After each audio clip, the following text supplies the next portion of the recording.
आज मैं एकादशी व्रत का कथा और महात्म्य के बारे में बतला रहा हूं।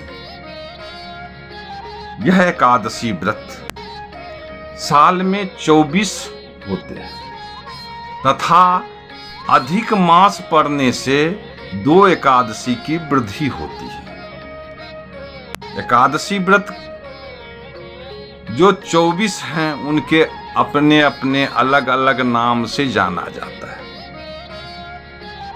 पहला उत्पन्ना एकादशी, दूसरा मोक्षदा एकादशी, तीसरा सफला एकादशी, चौथा पुत्रदा एकादशी, पांचवा सटतिला एकादशी, छठा जया एकादशी, सातवां विजया एकादशी, आठवां आमल की एकादशी, नौवां पाप मोचनी एकादशी, 10वां कामदा एकादशी, 11वां बरुथीनी एकादशी, 12वां मोहनी एकादशी, 13वां अपरा एकादशी, 14वां निर्जला एकादशी, 15वां योगनी एकादशी, 16वां देवसैनी एकादशी, 17वां पवित्रता एकादशी, 18वां पुत्रदा एकादशी, 19वां अजा एकादशी, 20वां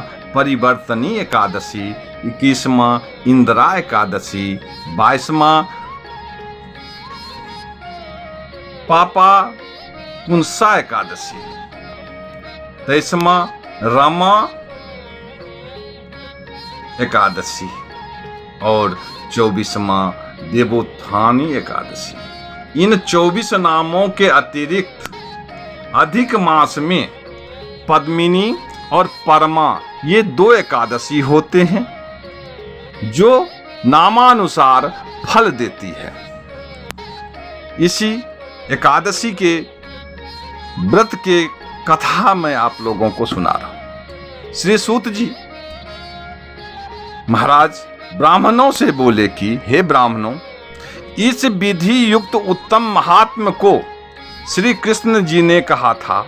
विशेषकर जो उत्तम जन इस व्रत की उत्पत्ति भक्ति से सुनते हैं वह इस लोक में अनेक प्रकार के सुख भोग कर अंत में दुष्प्राय होकर विष्णु लोक को चले जाते हैं। पूर्व काल में श्री भगवान ने अर्जुन के प्रति एकादशी व्रत की उत्पत्ति विधि इत्यादि कही थी, सो उन्हीं के कथनानुकूल रूप से मैं कहता हूं। अर्जुन ने पूछा कि हे जनार्दन, जो रात्रि में उपवास करते हैं तथा एक ही समय भोजन करते हैं उन्हें कैसा पुण्य मिलता है और उस उपवास करने की क्या विधि है, सो आप कृपा करके मुझे बताइए। यह सुनकर के भगवान कृष्ण ने कहा कि सबसे प्रथम 10वीं की रात्रि को दंत धावन करे, अर्थात दिन के 8वें पहर में जब सूर्य का तेज मंद पड़ जाए तब दंत धावन करना चाहिए और रात्रि को भोजन न करें। पुनः प्रातः काल निश्चिंत चित्त होकर संकल्प करें। मध्याह्न में भी संकल्प पूर्वक स्नान करें और स्नान करने के लिए नदी, तालाब और बापी कूप आदि में स्नान करना चाहिए। स्नान करने से पहले मृतिका स्नान अर्थात मिट्टी का चंदन लगाना चाहिए। स्नान करके व्रती पुरुष पतित, चोर, पाखंडी, मिथ्या, दूसरों का अपवाद करने वाला, देवता, वेद और ब्राह्मणों की निंदा करने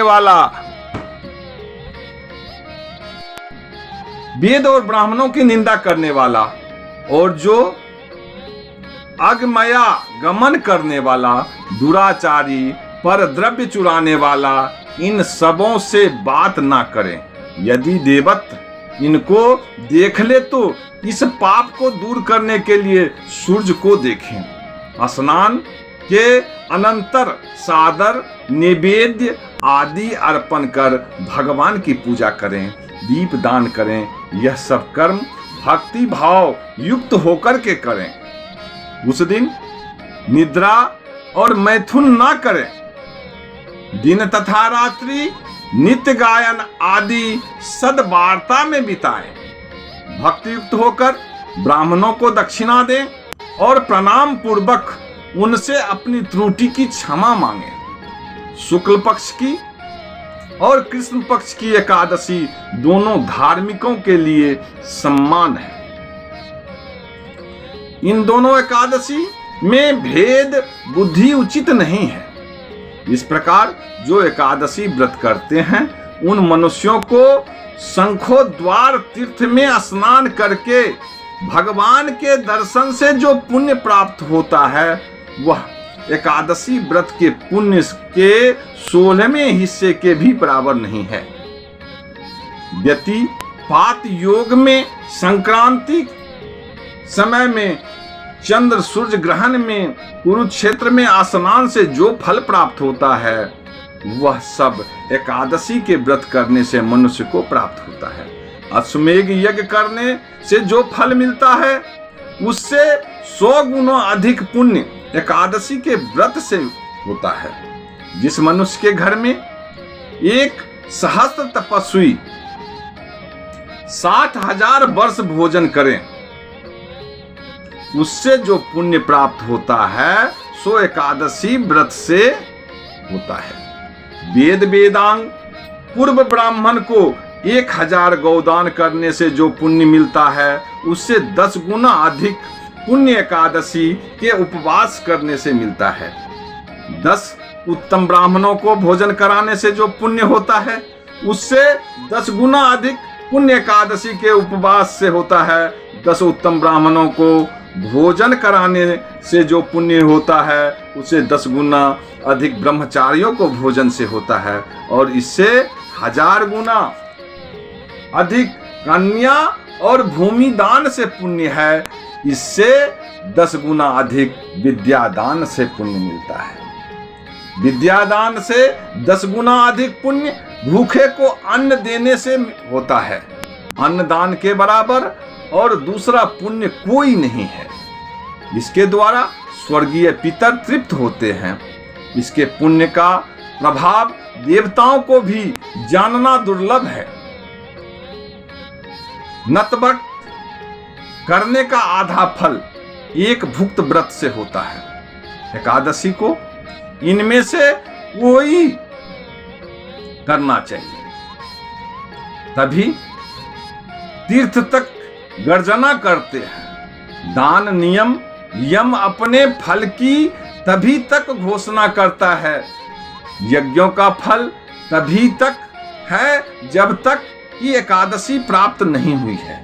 इस कारण अवश्य एकादशी व्रत करना चाहिए। शंख से जल नहीं पीना चाहिए, मछली और सुआ नहीं खाना चाहिए और अन्न नहीं खाना चाहिए। एक एकादशी के समान 1000 यज्ञ भी नहीं है। अर्जुन ने पूछा, हे देव, आप इस तीर्थ को सब तीर्थों से श्रेष्ठ तथा पवित्र कहते हैं, इसमें क्या कारण है? भगवान ने कहा कि पहले सतयुग में मूर नामक एक महाभयंकर दैत्य था जिसके भय से सभी देवता भयभीत थे। उसने इंद्र आदि देवताओं को जीतकर उन्हें उनके स्थान से भ्रष्ट कर दिया था। तब इंद्र ने महादेव जी से कहा कि हम लोग इस समय मूढ़ दैत्य के अत्याचार से पीड़ित होकर मृत्युलोक में अपना काल बिता रहे हैं और देवताओं की दशा तो कहीं नहीं जाती। सो कृपा करके इस दुख से छूटने का उपाय बतलाइए। भगवान शंकर ने कहा कि हे देवों के राजा इंद्र, आप भगवान श्री विष्णु के पास जाइए। महादेव जी के वचन सुनकर देवराज इंद्र देवताओं के साथ लेकर क्षीर सागर में, जहां श्रीहरि जनार्दन सोए हुए थे, वहां गए। भगवान को सोए हुए देखकर इंद्र ने हाथ जोड़कर उनकी स्तुति करने लगे कि हे देवताओं के देव, हे देव पूजित, आपको मेरा प्रणाम है। दैत्यों के नाशक मधुसूदन, हे पुंडरीकाक्ष, आप हम लोगों की रक्षा करें। हे जगन्नाथ, दैत्यों से डरकर सब देवता मेरे साथ अपनी शरण में आए हैं। आप हम लोगों की रक्षा करें। आप इस जगत के मातस्व स्वरूप हैं। आप पिता हैं। आप ही इस जगत के स्थिति करता है, उत्पत्ति करता है और संहार करता भी है। आप देवताओं के सहायक हैं तथा उन्हें सुख देने वाले हैं। आप पृथ्वी हैं, आकाश हैं और संसार के प्राणियों के उपकारक हैं। आप ही संसार हैं तथा संपूर्ण त्रिलोक की रक्षा करने वाले हैं। आप ही सूर्य, चंद्रमा, अग्नि, हव्य, मंत्र, तंत्र, यजमान, यज्ञ और समस्त कर्म फल का भोक्ता ईश्वर भी है।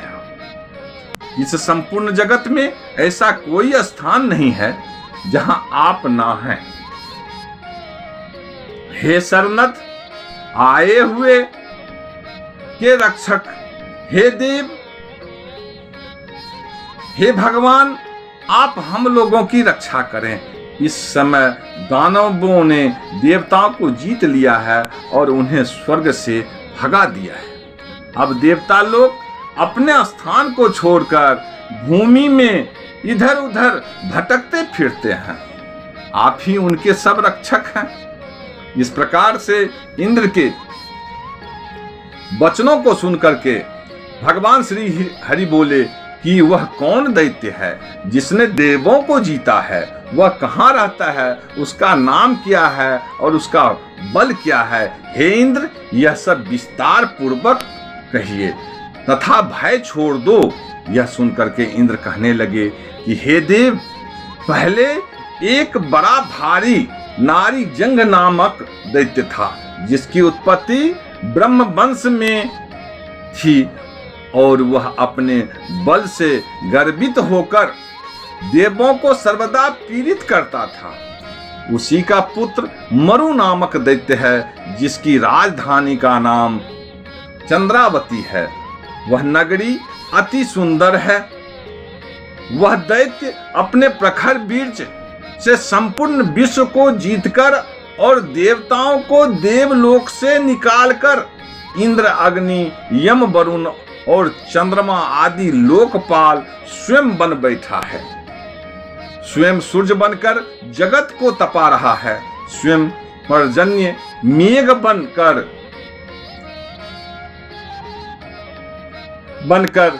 बैठा हुआ है। इस कारण आप देवताओं के लिए दुर्दमनीय दानव को मारकर देवताओं को विजय बनाए।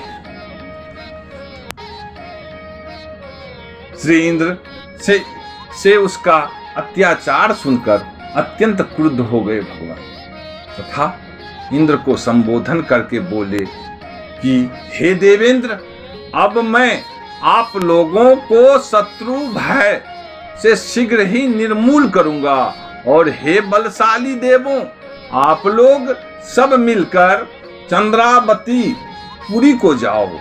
यह कह श्री भगवान भी देवताओं के पीछे पीछे चंद्रावती को गए। वहां जाकर देखा कि दैत्याधिप मुरु अनेक दैत्यों से परिवेष्टित होकर संग्राम भूमि में गरज रहा है। युद्ध प्रारंभ होने पर असंख्यात सहस्त्र दानव दिव्य अस्त्र शस्त्रों से सुसज्जित होकर लड़ने लगे। अंत में देवता लोग दानवों से लड़ ना सके। तब दैत्यों ने देखा कि ऋषिकेश भगवान रणभूमि में उपस्थित है। उन्हें देखकर अनेक दैत्य अस्त्र शस्त्र से उन पर टूट पड़े। जब भगवान ने देखा कि देवता भाग गए हैं, तब शंख चक्र गदाधारी भगवान अस्त्र शस्त्रों से राक्षसों को विध्वंस करने लगे। उन सर्प समान अस्त्रों के विद्य अनेक दानव इस लोक से चिरदीन के लिए प्रस्थित हुए, परंतु दैत्याधिप निश्चल भाव से युद्ध करता रहा।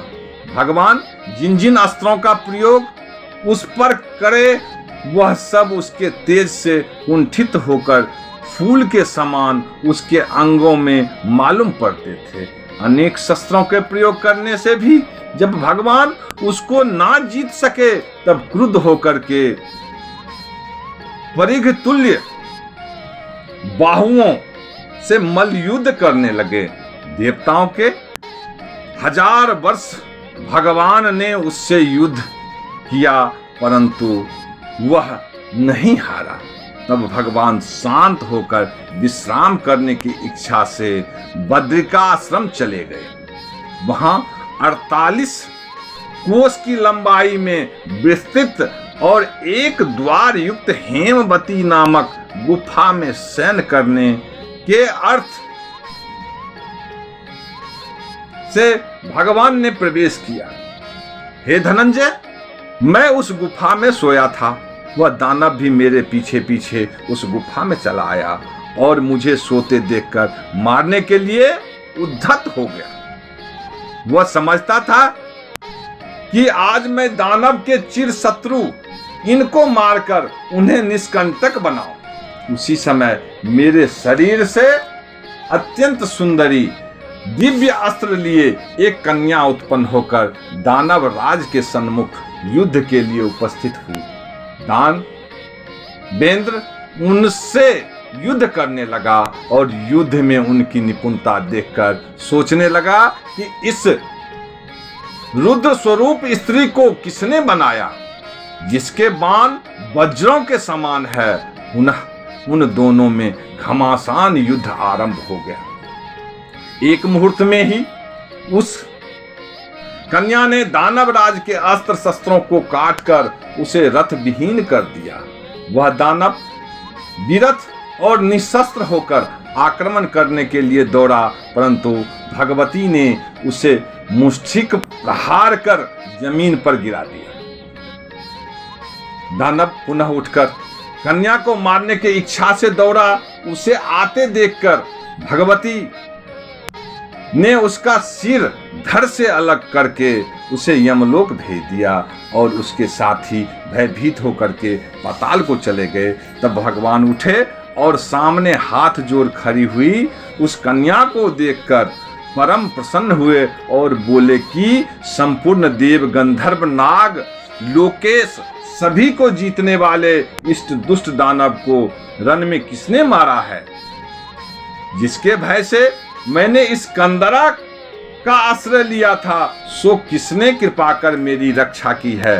कन्या ने उत्तर दिया कि हे प्रभु, आपको सोया देख करके वह आपको मारना चाहता था कि आपके अंश से उत्पन्न हुई मैंने ही इस दानव का संहार करके देवताओं को निर्भय बना दिया है। मैं सर्व शत्रु दमन कारिणी आपकी ही महाशक्ति हूं। हे प्रभु, आप बतलाइए कि इसके मारने से आपको क्यों आश्चर्य हो रहा है। भगवान बोले कि हे निष्पाप, इस दानव को मारने से तुझ पर मैं अत्यंत प्रसन्न हूं। इस समय सभी देवता अत्यंत हर्षित हो गए हैं और तीनों लोकों में से इस समय आनंद छा रहा है। अतएव निसंकोच होकर के तुम्हारी जो इच्छा हो सो वर मांगो। स्मरण रखो कि देवताओं को दुर्लभ वर भी तुम मांगोगी तो मैं तुम्हें दूंगा। कन्या बोली कि हे भगवान, यदि आप मुझ पे प्रसन्न हैं और यदि वर देने की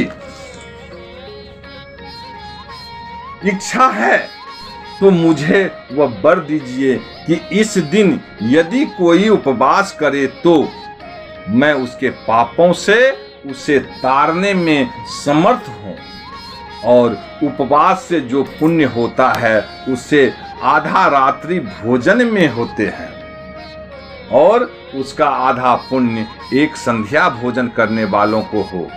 जो मेरे दिन को जितेंद्रिय भक्ति युक्त होकर के उपवास करे सो विष्णु धाम को प्राप्त हो और अनेक कोटि वर्ष तक वह वहां अनंत सुख भोग करे। भगवान यदि आप प्रसन्न है तो यही वर दीजिए। यह सुनकर के भगवान श्री हरि बोले कि हे कल्याणी, जो तुम कहती हो वह सत्य होगा।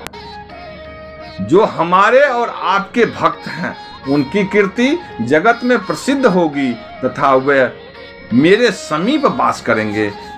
हे मेरी उत्तम शक्ति, तुम एकादशी तिथि को उत्पन्न हुई हो, इस कारण तुम्हारा नाम भी एकादशी ही होगा। एकादशी उपवास करने वाले के संपूर्ण पापों को दूर कर मैं उन्हें उत्तम गति प्रदान करूंगा। विशेषकर तृतीया, अष्टमी, चतुर्दशी, एकादशी ये तिथियां मुझे अत्यंत प्रिय है। हे पार्थ, सब तीर्थों से, सब दानों से, सब व्रतों से अधिक पुण्य एकादशी व्रत में है।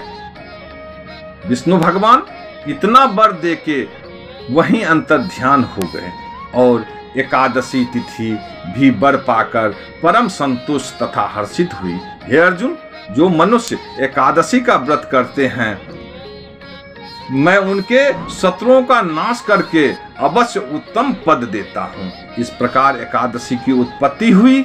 यह नित्य एकादशी व्रत सब पापों को नाश करने वाला है, सब पापों को दूर करने और सब प्रकार के मनोरथ शुद्ध करने के लिए यह एक तिथि प्रसिद्ध है। शुक्ल पक्ष की एकादशी अथवा कृष्ण पक्ष की एकादशी, इन दोनों में भेद करना उचित नहीं, दोनों समान है। जो एकादशी व्रत करते हैं वे उत्तम लोक को जाते हैं। वह पुरुष धन्य है जो विष्णु भक्त है। और एकादशी का महात्म्य जो सर्वदा श्रवण या पठन करते हैं उन्हें अश्वमेघ यज्ञ का फल प्राप्त होता है। भगवान विष्णु बोले, परायण मनुष्य दिन रात विष्णु के द्वारा विष्णु की कथा सुनते हैं। वह अपने कोटि पुरुष के साथ विष्णु लोक में जाकर पूजित हो जाते हैं। जो एकादशी महात्म का चतुर्थांश भी श्रवण करता है उसके ब्रह्म हत्या आदि पाप छूट जाते हैं। विष्णु धर्म के समान दूसरा धर्म कोई नहीं है और एकादशी व्रत के समान भी दूसरा कोई व्रत नहीं है। प्रेम से बोलो विष्णु भगवान की जय। आज मैं उसी एकादशी व्रत का एक निर्जला एकादशी महात्म के बारे में बता रहा हूं। सूत जी बोले, हे ऋषियों, अब सर्व व्रतों में श्रेष्ठ, सर्व एकादशियों में उत्तम निर्जला एकादशी की कथा सुना रहा हूं। एक बार पांडव पुत्र भीमसेन ने वेद व्यास जी से पूछा कि हे महाज्ञानी पितामह, मेरे चारों भाई युधिष्ठिर, अर्जुन, नकुल, सहदेव और माता कुंती तथा भार्या द्रौपदी एकादशी के दिन कभी भोजन नहीं करते। वे मुझे भी सदैव ऐसा करने को कहते रहते हैं। मैं उनसे कहता हूं कि मुझ से तो भूख सही नहीं जाती। मैं दान और विधिवत भगवान की पूजा आराधना करूंगा। सो की कृपा पूर्वक ऐसा उपाय बताइए कि उपवास किए बिना मुझे एकादशी व्रत का फल प्राप्त हो सके। तो व्यास जी बोले, यदि स्वर्ग भला और नरक बुरा प्रतीत होता है तो हे भीमसेन, दोनों पक्षों की एकादशियों को भोजन ना करो। तब भीम ने निवेदन किया कि हे महामुनि, जो कुछ मैं कहता हूं वह भी सुनो। यदि दिन में एक बार भी भोजन ना मिले तो मुझसे रहा नहीं जाता है। मैं उपवास कैसे करूं? मेरे उदर में वृक्क नामक अग्नि का निवास है। बहुत सा भोजन करने से मेरी भूख शांत होती है। हे मुनि, मैं वर्ष भर में केवल एक ही व्रत कर सकता हूँ। सो आप कृपा करके केवल एक व्रत बताइए जिसे विधि पूर्वक करके मैं स्वर्ग को प्राप्त हो सकूं। वह निश्चय करके कहिए जिससे मेरा कल्याण हो सके। व्यास जी ने कहा, हे भीमसेन, मनुष्यों के लिए सर्वोत्तम वेद का धर्म है, किंतु कलयुग में भी उस धर्म पर चलने की शक्ति किसी में नहीं है। इसीलिए थोड़े धन और थोड़े कष्ट से होने वाला सरल उपाय जो पुराणों में लिखा है वह मैं आपको बताता हूं। दोनों पक्षों की एकादशियों में जो मनुष्य भोजन नहीं करते वे नरक में नहीं जाते। यह वचन सुनकर के महाबली भीमसेन पहले तो पीपल के पत्ते की भांति कांपने लगे, फिर डरते हुए बोले, हे पितामह, मैं उपवास करने में समर्थ नहीं हूँ, इसीलिए हे प्रभु निश्चय करके बहुत फल देने वाला एक व्रत मुझसे कहिए।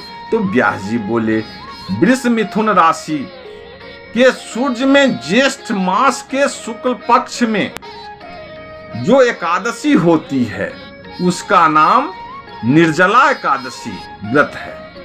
निर्जला व्रत यत्न से करना उचित है।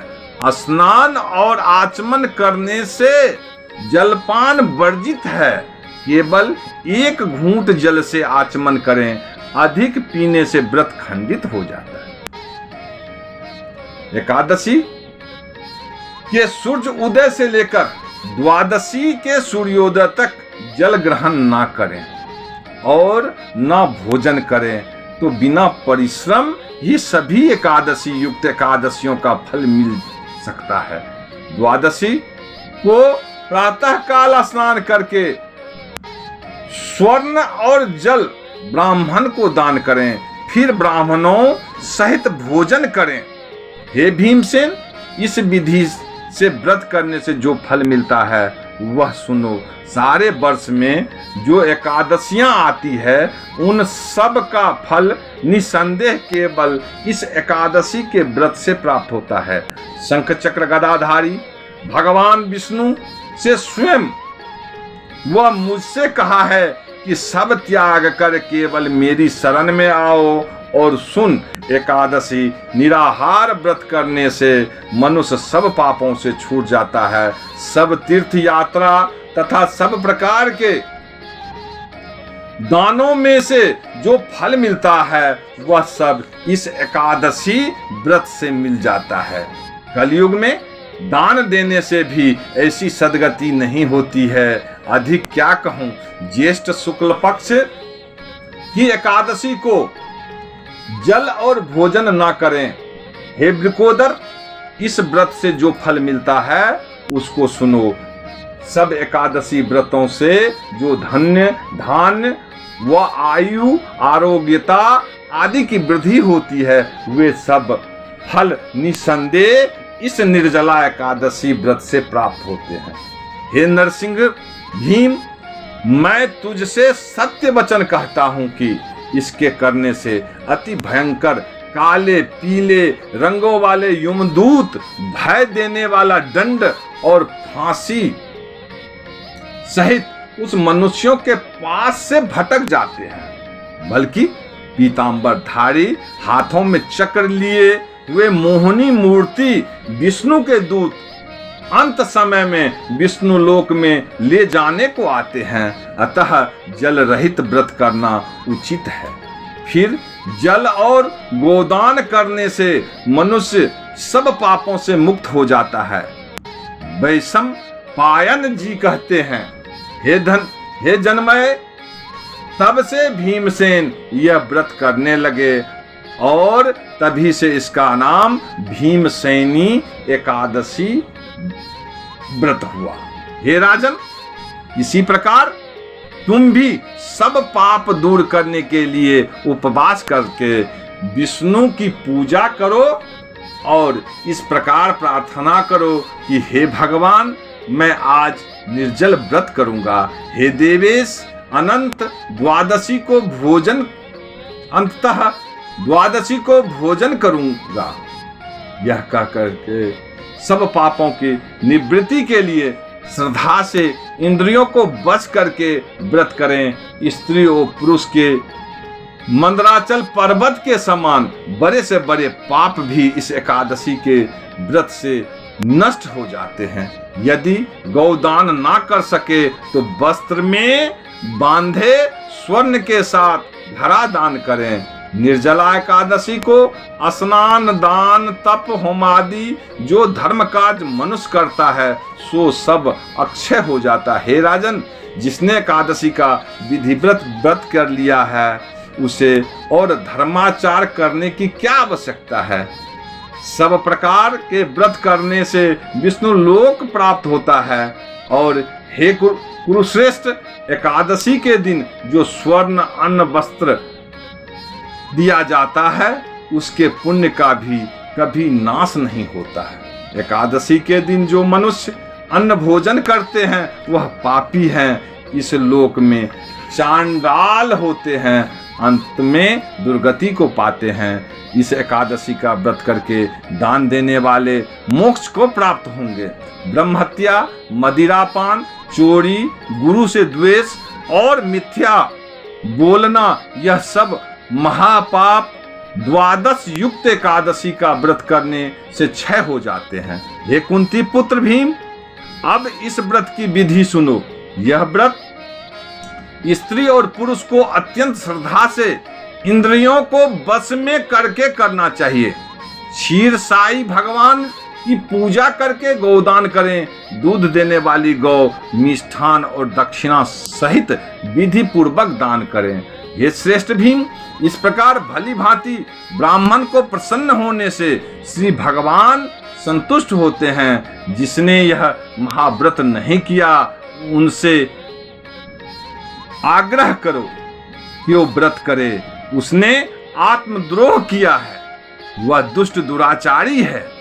और जिसने यह व्रत किया उसने अपने 100 पिछले और 100 अगले संबंधियों को अपने सहित स्वर्ग में पहुंचा दिया और मोक्ष को प्राप्त हुआ।